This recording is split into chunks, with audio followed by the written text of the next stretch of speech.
അമേരിക്കയും ഇറാനും തമ്മിൽ യുദ്ധമുണ്ടായിരുന്നു. അതിപ്പോൾ ഉടമ്പടി പ്രകാരം അതിപ്പോൾ നിർത്തിവച്ചിട്ടുണ്ട്.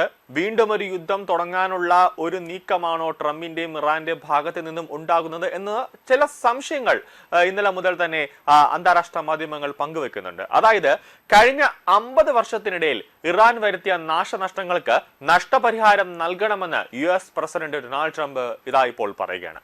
ആക്രമണത്തിൽ നിരവധി പേർ കൊല്ലപ്പെടുകയും നിരവധി പേർക്ക് പരിക്കേൽക്കുകയും ചെയ്തിട്ടുണ്ട്. ഇതെല്ലാം കണക്കിലെടുത്ത് നഷ്ടപരിഹാരം നൽകണമെന്നാണ് ട്രംപ് ഇപ്പോൾ പറയുന്നത്.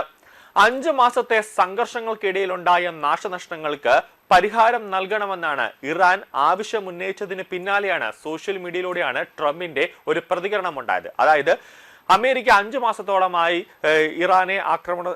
ഇറാനിലേക്ക് വലിയ രീതിയിലുള്ള ആക്രമണം അയച്ചുവിട്ടു. അതിൽ നമുക്ക് വലിയ രീതിയിലുള്ള നാശനഷ്ടമുണ്ടായി. അതുകൊണ്ട് തന്നെ അതിനൊരു പരിഹാരം അമേരിക്ക കാണണമെന്ന് പറഞ്ഞപ്പോഴാണ് ട്രംപ് പറഞ്ഞത്, നിങ്ങൾ 50 വർഷത്തോളമായി നിങ്ങളൊക്കെ നടത്തിയ ആക്രമണത്തിൽ നമുക്ക് വലിയ രീതിയിലുള്ള നാശനഷ്ടം ഉണ്ടായിട്ടുണ്ട്, കുറെ സൈനികരൊക്കെ മരിച്ചിട്ടുണ്ട്, അതുകൊണ്ട് ഇറാൻ നമുക്ക് നഷ്ടപരിഹാരം തരൂ എന്നാണ് ഇപ്പോൾ ട്രംപ് പറയുന്നത്. ഇറാന്റെ ആവശ്യം ട്രംപ് ഇപ്പോൾ പൂർണ്ണമായി നിരസിച്ചിരിക്കുകയാണ്. അമേരിക്കയും ഇറാനും തമ്മിലുണ്ടായ ചർച്ചകളിലൊന്നും നേരത്തെ ഇക്കാര്യം സൂചിപ്പിച്ചിട്ടില്ല ും ഇപ്പോൾ നഷ്ടപരിഹാരം വേണമെന്ന ആവശ്യവുമായി എത്തിയിരിക്കുകയാണെന്നാണ് ട്രംപ് പറയുന്നത്.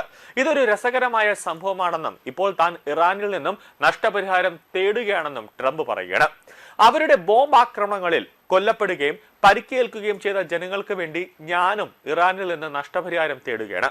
കഴിഞ്ഞ 50 വർഷത്തിനിടെ ഇറാൻ കൊലപ്പെടുത്തിയ ലക്ഷക്കണക്കിന് പേരുടെ കുടുംബാംഗങ്ങൾക്കും നഷ്ടപരിഹാരം നൽകണം.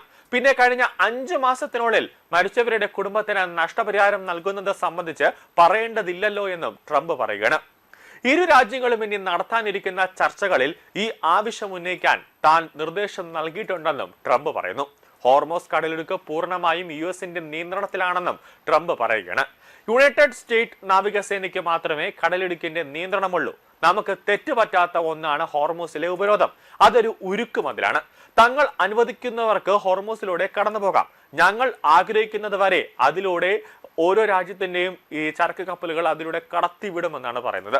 എന്നാൽ ആരെയും ഇറാനിലേക്ക് കടത്തിവിടില്ലെന്നും ഹോർമോസ് കടലെടുക്ക് 100% നിയന്ത്രിക്കുന്നത് US നാവികസേനയാണെന്നാണ് ട്രംപ് പറയുന്നത്. അതേസമയം US ഏർപ്പെടുത്തിയ നാവിക ഉപരോധം ഉൾപ്പെടെയുള്ള സൈനിക നടപടികൾ പൂർണ്ണമായും പിൻവലിക്കാതെ ഹോർമോസ് കടലെടുക്ക് തുറക്കില്ല എന്നാണ് ഇറാനും പറയുന്നത്. കപ്പൽ പാത സംബന്ധിച്ച് ഒമാനുമായും ചർച്ച പുരോഗമിക്കുകയാണെന്ന് ഇറാൻ വിദേശകാര്യ വക്താവ് ഇസ്മായിൽ ബഗായി പറയുന്നു. നിലവിൽ ചില സാങ്കേതിക പ്രശ്നങ്ങൾ മാത്രമാണ് പരിഹരിക്കാനുള്ളതെന്നും അദ്ദേഹം കൂട്ടിച്ചേർക്കണം. കൂടാതെ അമേരിക്കൻ സൈന്യം ഇറാനിൽ കരയാക്രമണത്തിന് മുതിർന്നാൽ ശക്തമായ ഒരു തിരിച്ചടി നൽകുമെന്നാണ് ഇറാൻ കരസേനാ മേധാവി brigadier general Ali Jahan Shah മുന്നറിയിപ്പ് നൽകുന്നത്. അമേരിക്കയുമായുള്ള നേരിട്ടുള്ള ചർച്ചകൾക്കില്ലെന്നും ഇടനിലക്കാർ മുഖേനയാണ് ഇപ്പോൾ ആശയവിനിമയം നടത്തുന്നതെന്നുമാണ് ഇറാൻ വിദേശകാര്യമന്ത്രി സയ്യിദ് അബ്ബാസ് അറാച്ചി വ്യക്തമാക്കുന്നത്. അമേരിക്കൻ സൈനികർ ഇറാന്റെ മണ്ണിൽ കാലുകുത്തിയാൽ അവരെ ഇല്ലാതാക്കി അവരെ തകർത്ത് തരിപ്പണമാക്കുമെന്നാണ് അലി ജഹാൻ ഷാഹി വ്യക്തമായി പറയുന്നത്. ശത്രുക്കളുടെ ഏത് നീക്കത്തെയും പ്രതിരോധിക്കാൻ ടെഹ്റാൻ പൂർണ്ണമായി സജ്ജമാണ്.